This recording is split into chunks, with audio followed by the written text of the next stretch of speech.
Well, back to school generally means back to the doctor's office. Vaccines are due soon. There's a 30-day grace period from the child's first day of school on which you can submit updated immunization records. If you don't, your child could face exclusion from school. That's why we have joining us live virtually this morning, Dr. Suresh Nagapan with Cone Health. Thanks so much for being here. I know this is a very busy time of year for you. Can you first outline, as parents make these last-minute appointments, which grade levels generally need immunizations and boosters?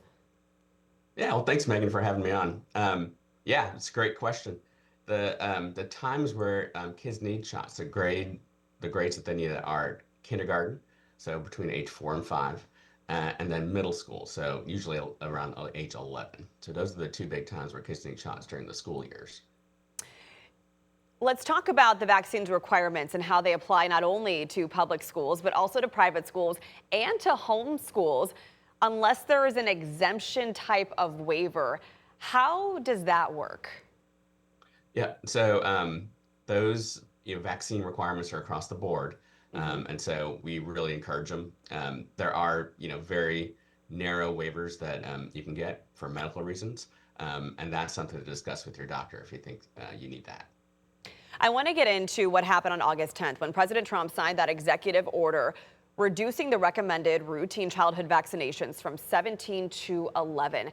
How are North Carolina healthcare providers, specifically Cone Health, applying that guidance?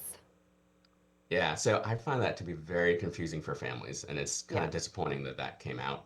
I'll tell you, across the board, any reputable pediatrician is going to stick to the existing guidelines, which is protect kids from as many diseases as possible.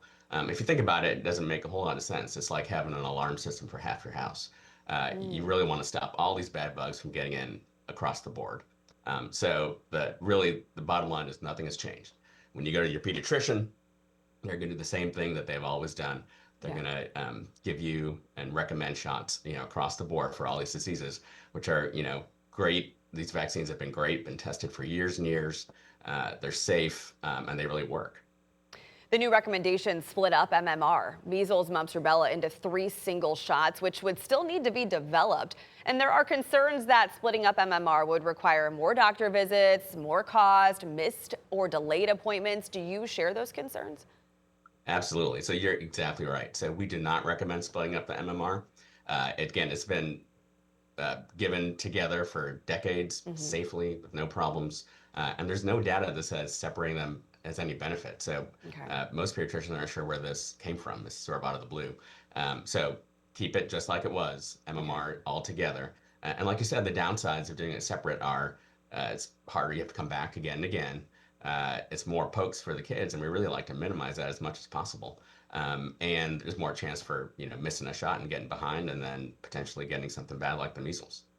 Lastly, what are your thoughts on the flu shot this year as you anticipate flu season, and what is the optimal time to get a flu vaccine for maximum effectiveness?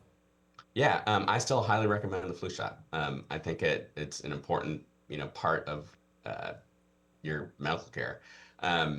Now, each year the flu shot effectiveness varies, and some years it's not as effective as others. It always helps some, but I always tell folks, just to be honest, it's rare that it's 100% effective. It's going to stop you from getting the flu completely.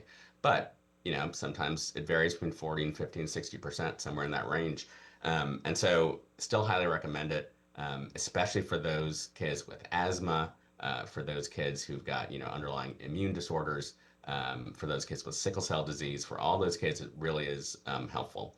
And in terms of timing, usually, it's coming up soon. The flu shot will be released usually in late August or September. So as soon as your doctor has it, I'd recommend getting it. Yeah, a lot of pediatricians' offices will have those flu clinics you can sign up for September and October. That's Dr. right. Nagman, thank you so much for your time and, as always, your expertise. For everyone watching at home, all of those vaccine school requirements are outlined on the State Health Department's website.